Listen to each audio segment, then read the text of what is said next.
Tonight's episode contains discussions of violence, murder, domestic violence, and the death of a minor.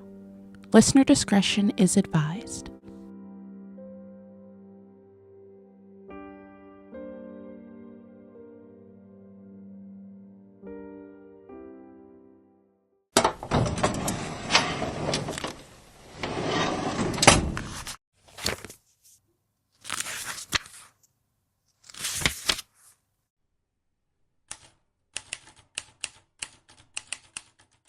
Hey guys, how are you doing? Welcome back to What's Done in the Dark. If you're new here, hi, I'm Tiara, and I'm so glad that you're here. Tonight we're opening another edition of Case Files. If you've never watched one of these episodes before, it's where we sit down and talk about true crime stories that have been making headlines. Not every headline, just the ones that really stood out to me and the ones that I cannot stop thinking about. And honestly, the ones that leave me with more questions than answers. Tonight we've got a major update in the Nancy Guthrie case, 2 heartbreaking summer tragedies, major developments right here in South Carolina, and later, some unbelievable headlines coming out of the sports world. So grab your favorite drink, get comfortable, and let's open this week's case files.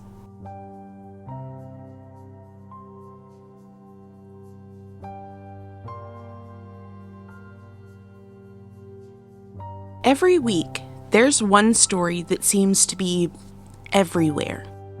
The one that everyone is talking about, and the one that you can't scroll social media without seeing. This week's case to watch is Nancy Guthrie.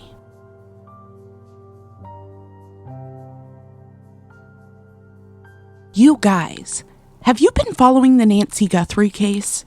Because ever since the story dropped, nothing about it has made sense. Honestly, I really thought we'd have more answers by now, but instead it feels like we're left with more questions. And what's crazy is, this is so high profile.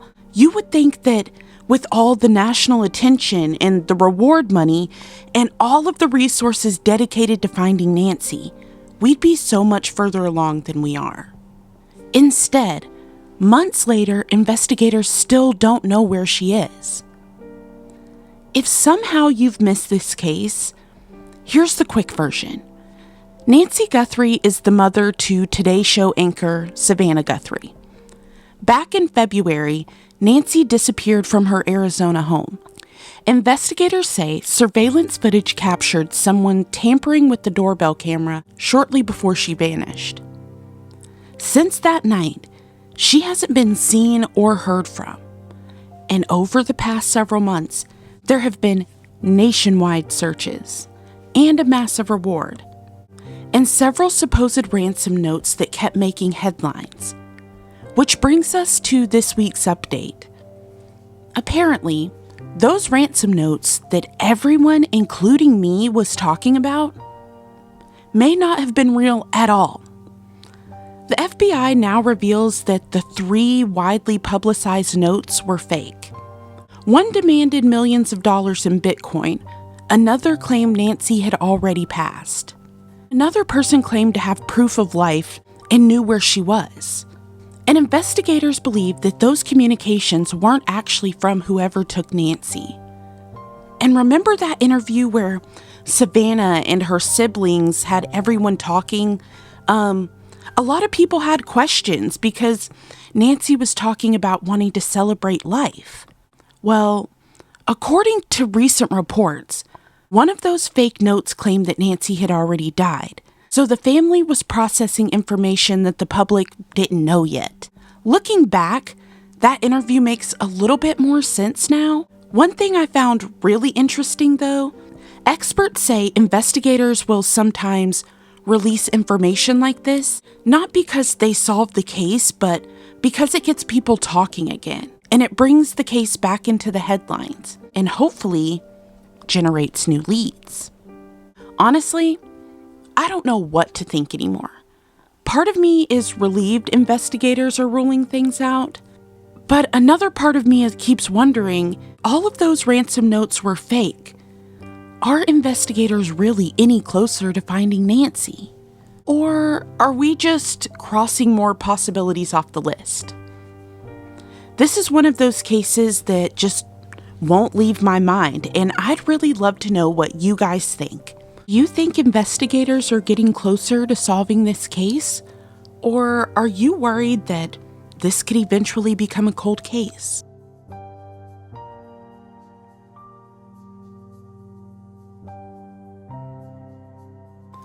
Well, unfortunately, Nancy isn't the only story making headlines this week. Every summer, we see stories that all seem to begin the same exact way. Friends, a holiday weekend, a day on the water, plans to make memories, and then, in a matter of moments, everything changes. Let's take a look at what's been making headlines across the country.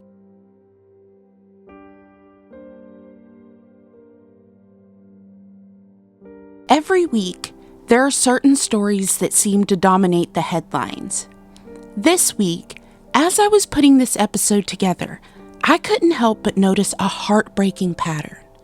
Summer has barely begun, and already we've seen multiple families experience the unimaginable.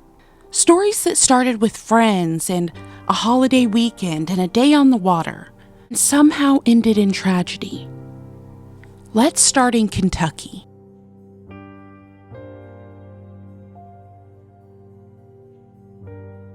19-year-old Marley Kinney was spending a day with friends on Grayson Lake aboard a rented pontoon boat. Just a normal summer day, the kind of day that so many of us have had before. Friends and music and sunshine, making memories. According to investigators, at some point during the outing, Marley got off the boat near the shoreline. Reports say she planned to use the restroom, but somehow the boat left without her. And honestly, here's the part that still blows my mind. When investigators asked exactly where Marley had been left, no one could give a clear answer. Think about that for a second. Someone is missing, and no one knows exactly where to even begin looking. That immediately launched a massive search. Boats searched the lake, and divers entered the water, helicopters flew overhead, drones and canine teams and sonar equipment, and more than 50 volunteers all joined the effort, hoping Marley would be found alive. Then, another major development came out. The man operating the pontoon boat, 23-year-old Cameron Conley, was arrested and charged with boating under the influence. According to investigators, he failed a breathalyzer test after the group returned from the lake. Sadly, after 4 days of searching, game wardens recovered Marley's body. Her family finally had answers, but they weren't the answers that anyone was praying for. The investigation is still ongoing, and authorities are working to determine exactly what happened. Honestly, stories like these are just heartbreaking. Whether you spend a day on the lake or the river or the beach, please look out for one another. Know who's with you, know who's missing, and if alcohol is involved, make sure someone responsible is in charge. One decision can change so many lives.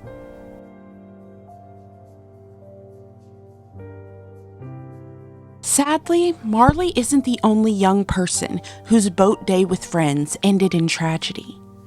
This next story has been all over social media, and the more I read about it, the more questions I have.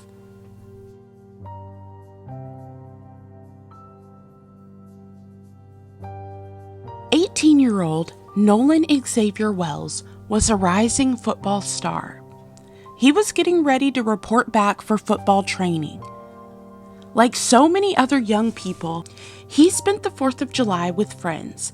The group traveled by boat to Horn Island, a barrier reef island off Mississippi's Gulf Coast. It was supposed to be a fun holiday weekend, but when the boat returned to the mainland later that evening, Nolan wasn't on it.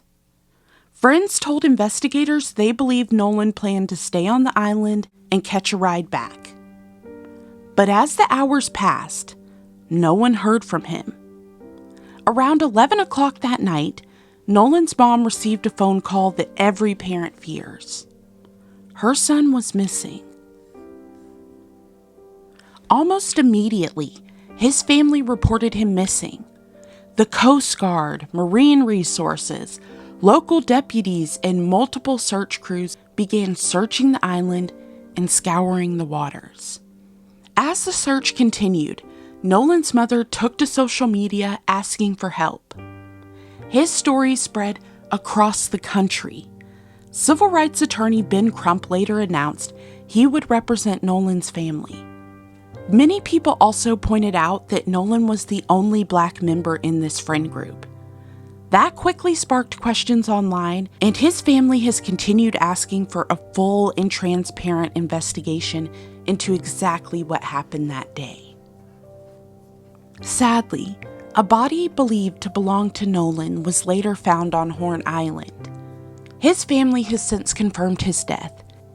At this point, authorities have not announced that they believe a crime has occurred.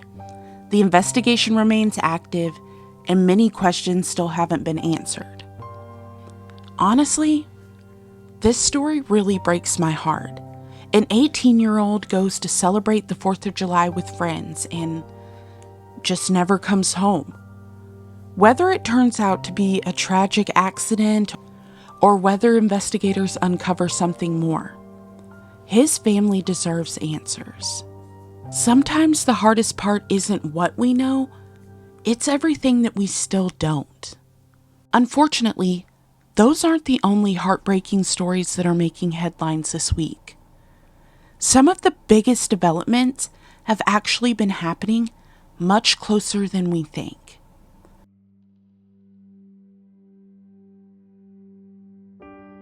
You know, sometimes we watch the news and think, that could never happen here. But every week, there are stories unfolding right in our own communities. The kind of stories that remind us that crime and tragedy and unanswered questions are often much closer than we think.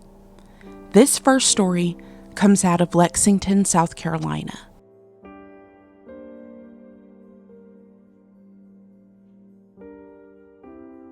So, this next story has just stayed with me. Not because we know what happened, but because we don't. 39-year-old Elena Moore was a personal trainer from Lexington, South Carolina. By all accounts, June 11th started like any other day. But by the end of that night, Elena had disappeared. And here's what we know. Security cameras captured Elena checking into a Planet Fitness around 8:30 that evening. About 45 minutes later, she was seen leaving the gym. Surveillance footage then showed her walking through a nearby Publix parking lot toward a wooded area behind a Lowe's. That's the last confirmed time that anyone saw Elena alive. But investigators have since uncovered another important piece of the timeline. Earlier that same day, Elena had been released from a treatment facility. A taxi driver picked her up. She asked the driver to stop at CVS, and the driver agreed.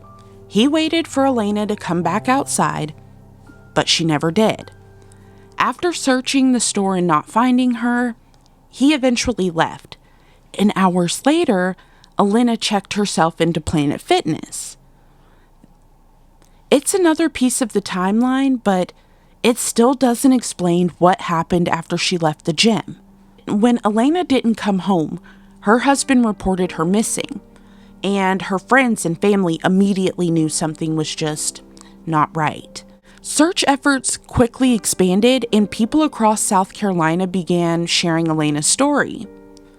Then, nearly a week later, investigators received information that led them to a wooded area not far from where Elena had last been seen.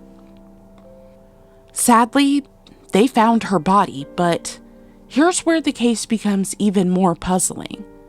The preliminary autopsy found no obvious signs of traumatic injury. No gunshot wound, no stab wound, no obvious blunt force trauma injuries. Authorities are still waiting on toxicology testing, microscopic tissue analysis, and additional forensic results before determining exactly how Elena died. Neighbors also reported seeing Elena acting unusual during the days leading up to her disappearance. Some described her as appearing confused. Others said her behavior seemed out of character. Now, there are plenty rumors floating around online, but I want to be careful not to confuse the rumor with fact right now. Investigators haven't announced a cause of death. They also haven't named any suspects, so for now, I'm sticking with what investigators have actually confirmed. Because honestly, the confirmed facts alone leave us with plenty of questions, like a woman leaves the gym and walks toward the woods, and then days later she's found dead without any obvious explanation of how she died. Until investigators have more answers, I think the case is going to leave a lot of people wondering what happened to Elena Moore.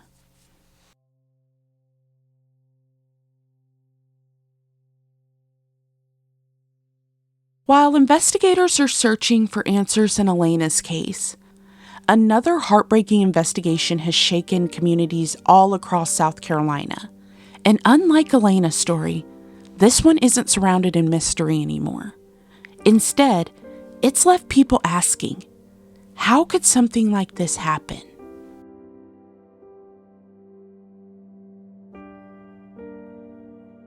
If you live anywhere in South Carolina, chances are you've heard the name Javeayah Harris. This case has dominated local news. Every day, there seems to be another heartbreaking update. And honestly, I don't think anyone expected this investigation to unfold the way it did. When the story first broke, authorities believed they were searching for a missing 4-year-old girl. On June 30th, Javeayah's mother called 911 and reported that her daughter had disappeared. Immediately, law enforcement launched a massive search. Local agencies, SLED, the FBI, search and rescue teams, volunteers, helicopters, drones, canine units, and people from all over South Carolina came together hoping to bring Javeayah home safely. I remember watching those updates thinking, please let them find this little girl. I think so many of us here in South Carolina were hoping for a miracle. People shared her picture across social media, and businesses displayed missing persons flyers. People who had never met Javeayah showed up simply because they wanted to help. But behind the scenes, investigators were beginning to uncover a very different story. As evidence came in, investigators say that they realized this wasn't a missing child investigation anymore. Instead, it had become a homicide investigation. Investigators now believe Javeayah had actually died weeks before she had ever been reported missing. Then, the case took another heartbreaking turn. Both of Javeayah's parents were arrested.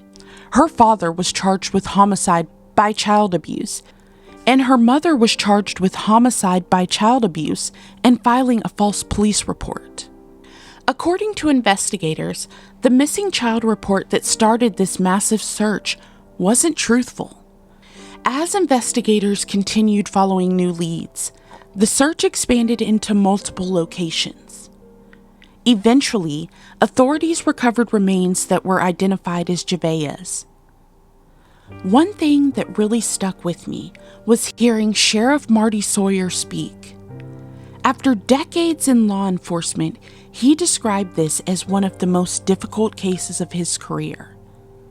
When someone with that much experience says something like that, it really puts into perspective how devastating this investigation has been. What also stood out to me was seeing South Carolina come together. People prayed and searched and donated their time. Everybody wanted the same thing, to bring this little girl home safely. Unfortunately, that wasn't the ending that anyone hoped for. Authorities have said that additional charges remain possible as they continue building their case. And I know this is one that so many of us across South Carolina will continue following, because some stories really just stay with you long after you finish reading about them. And this is just one of those stories.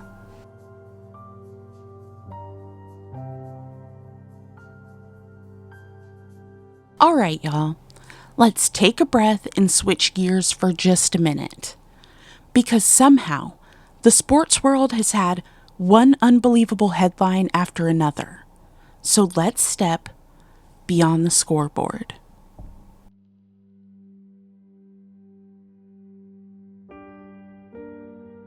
You know, when we think about sports headlines, we usually think about trades and championships or big contracts. But every now and then, the biggest stories have absolutely nothing to do with what's happening on the field. And unfortunately this week, 2 stories really stood out to me. The first one finally has a verdict.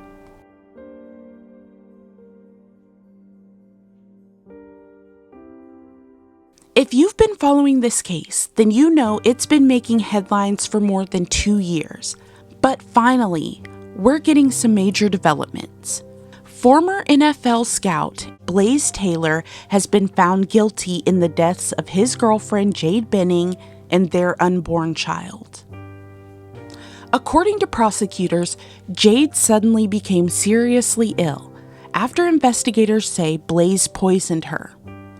She was rushed to the hospital while pregnant, but despite doctors' efforts, neither Jade nor her unborn baby survived. Jurors heard testimony from investigators, medical experts, friends, and people that knew Jade best. But honestly, the part that stayed with me the most was hearing about one of Jade's final phone calls. A close friend testified that Jade called her shortly before everything happened, saying that she didn't feel right. At the time, neither of them could have known that this would become one of the last conversations that they would ever have. I can't even imagine how difficult it must have been for that friend to take the stand and relive that moment. After weeks of testimony, the jury found Blaze guilty. And while the verdict can bring accountability, I don't know if it ever truly brings closure, especially when a family lost not 1 but 2 lives.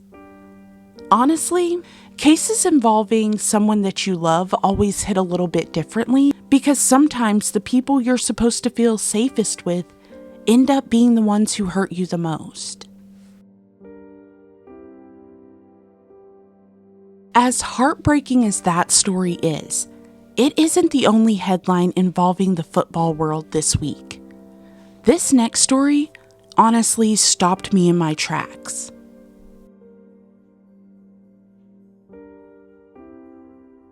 If you followed the NFL for any amount of time, you've probably heard the name Calais Campbell. But this week, his name wasn't making headlines because of football. It was because of an unimaginable family tragedy. Authorities say Calais' mother was found dead, and in another heartbreaking twist, one of Calais' own brothers has been charged in connection with her death. Just think about that for a second. Losing your mother is devastating enough, but then learning someone else in your own family is accused of causing her death? I honestly can't even imagine that kind of pain. Right now, the investigation is still ongoing. There are still many unanswered questions, and because this case is still moving through the court system, we'll continue learning information as it's released. For me, this story is just a reminder that no amount of fame or money or success protects anyone from tragedy. We watch these athletes every weekend. We cheer for them, we criticize them, we celebrate their accomplishments. But at the end of the day, they are people, they are sons, they are brothers, and they're grieving family members. And just like anyone else, my thoughts are definitely with the Campbell family as they continue to navigate through what no family should ever have to experience.